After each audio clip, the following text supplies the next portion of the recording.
온라인이나 오프라인으로 락스를 사용하여 탄저병도 잡아보고 다른 병도 잡아본다는 얘기가 많아 아래처럼 락스의 성질과 사용 후 안전성에 대해서 얘기를 하였습니다. 락스, 차염소산 나트륨은 강력한 산화력을 가진 물질로 염소가스가 발생하고 또 그 산화력으로 미생물의 세포벽을 파괴하는 물질로 거기 안 죽는 병균 찾기 어렵습니다. 그 락스를 넣은 세탁물을 끓이거나 산성세제와 함께 쓰면 대량의 염소가스가 나와서 위험하다는 얘기도, 락스를 쓰면서 환기를 하지 않으면 바로 염소 독가스를 마시게 된다는 얘기도 하였습니다. 이러한 막강한 살균력으로 작물 재배에서 살균제 농약 대용으로 사용하는 사례가 많았습니다. 문제는 이 산화력으로 미생물뿐만 아니라 식물의 세포벽도 파괴할 수 있다는 얘기도 하였습니다. 그냥 표백제로 사용하면 크게 무리는 없지만 약통에 담아 분무를 하게 된다면 호흡기나 눈, 더 나아가서 여기에서 누적되는 발암물질도 우려된다는 얘기도 하였습니다. 다음으로는 과산화수소에 대한 얘기도 드렸습니다. 여기 화학식에서 보듯이 염소 가스도 없고 발암물질 그런 것도 나오지 않습니다. 이 물질도 산화력이 높아 이 산화력으로 미생물의 세포를 파괴하여 살균합니다. 락스에 비해 안전하기 때문에 여기에 대한 방제 방법은 여기저기에서 소개되고 있습니다. 어느 병균이나 적용되긴 하나 문제는 이것도 과도하면 식물의 세포벽에도 영향을 줄 수 있기 때문에 그렇게 사용 범위가 넓지는 않더군요. 주로 박가작물의 흰가루병이나 녹균병 등 몇 가지 방제 사례가 소개되고 있더군요. 농도가 진하면 살균력은 뛰어나지만 그만큼 작물에게는 데미지를 줄 수 있기 때문입니다. 락스나 과산화수소에 대한 영상을 올린 까닭은 이러한 제품 사용을 소개하기 위한 것이 아니라 남이 쓴다고 무작정 쓰기보다 그 성질을 알고 써야 피해를 줄이고 효과를 볼 수 있다는 얘기를 드리기 위해서였습니다. 이번에 소개할 물질은 이산화염소수입니다. 이름이 생소하게 들릴지 몰라도 수돗물 소독, 식품 소독 등 널리 사용되는 소독제입니다. 이 이산화염소수도 화학적으로 불안정한 물질이다 보니 쉽게 다른 물질로 변하는, 즉 산화력이 뛰어납니다. 앞으로 락스나 과산화수소수와 똑같은 원리의 살균력을 가집니다. 다른 기능은 빼고 살균력만으로 우열을 가리면 이 이산화염소수가 가장 높고 다음은 과산화수소수, 독한 냄새가 나지만 락스가 이 중에는 살균력이 떨어진다고 하더군요. 그렇지만 그 어느 것도 미생물의 특성에 따라 살균을 하는 것이 아니고 무조건 유기물은 세포벽을 손상시킨다고 합니다. 다만 미생물에 비해 덩치와 저항성이 강한 식물이나 동물이 입는 데미지는 작기 때문에 소독제로 이용되는데, 그러나 농도가 진하면 그 정도에 따라 피해를 입을 수 있을 것입니다. 그렇다고 너무 묽게 사용하면 잡으려는 균도 살균시킬 수 없겠죠. 적정한 농도를 찾으면 요행이 목적하는 효과를 얻을 수 있으나 이건 식물마다 다르고 병균이나 환경 여건도 다르니 쉽게 알아낼 수 없습니다. 농약 애호가는 아닙니다만 농약은 글로벌 회사에서 오랜 실험과 검증의 과정을 거친 것인데 국내에서도 농약을 못 만들어서가 아니라 이런 실험 검증에 엄청난 노력과 시간, 자본이 들어가서 그냥 수입하죠.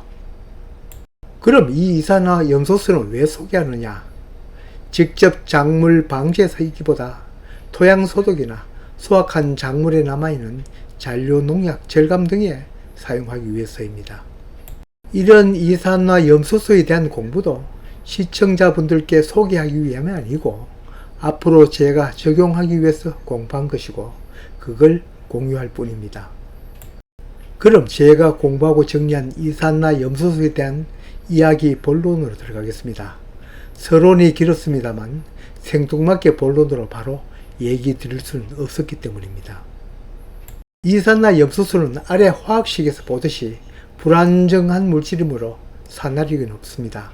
이 물질이 산화하여 변하면 약간의 염소가스가 발생하고 보시다시피 유해 물질이 남지 않습니다. 앞에서 락스나 과산화수소에 비해 살균력이 높다고 하는데 병균뿐만 아니라 진딧물이나 총체벌레 등 해충에도 살충력이 있다고 합니다. 뿐만 아니라 중금속을 분해하고 농약 성분을 분해하여 저감시킨다고 하니 그만큼 사용 범위가 넓다고 하겠습니다. 그 사용 범위가 넓은 것을 활용하고자 공부하고 정리한 것입니다. 우선 손바닥 농장에서 적용해보고 싶은 것은 토양소독입니다.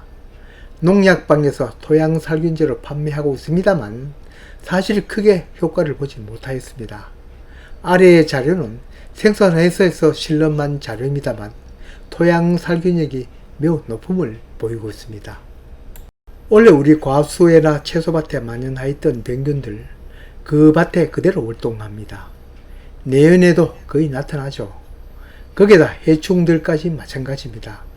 겨울 월동 시 이걸 토양 처리하여 완전히는 박멸하지 못하더라도 개체수를 확 낮추려고 합니다.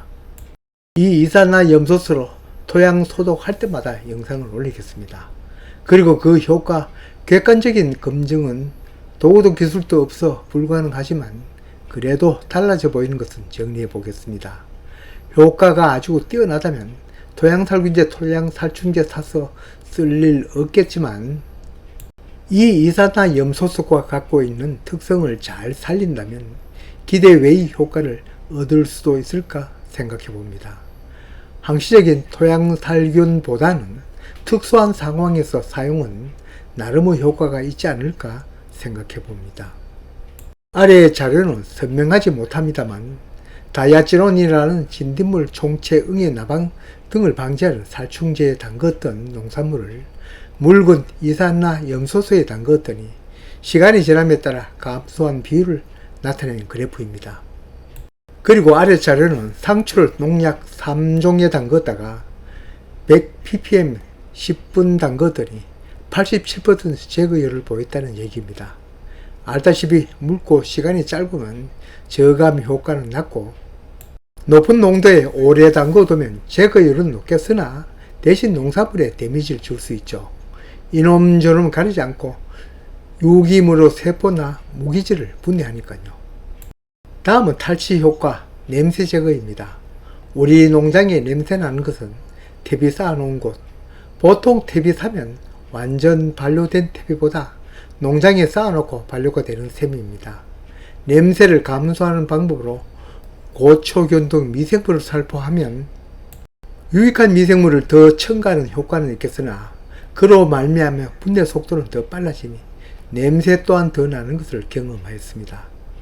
이 이산화염소수를 활용하면 암모니아 등 악취를 분해하여 제거하는 등 근본적인 점을 제거하는 점은 있으나 대비 속의 미생물도 살균하여 없애는 단점도 있으니 이건 좀 생각해보고 활용할 예정입니다. 여하튼 직접 적용해 봐야 확실한 것 같습니다. 그때 와서 정리하여 영상 올리겠습니다. 토양 소독에 활용하든 잔류농약 저감에 적용하든 탈취 제거에 이용하든 이 이산화염소수가 만병통치약은 분명 아닐 것입니다. 다만 이런 점에서는 유리하고 이런 점에서는 역기능을 보일 것입니다. 여하튼 써봐야 그걸 알 것 같습니다. 손바닥 농장은 언제나 과학적 원리에 바탕을 두고 이 이론을 적용해보는 채널입니다.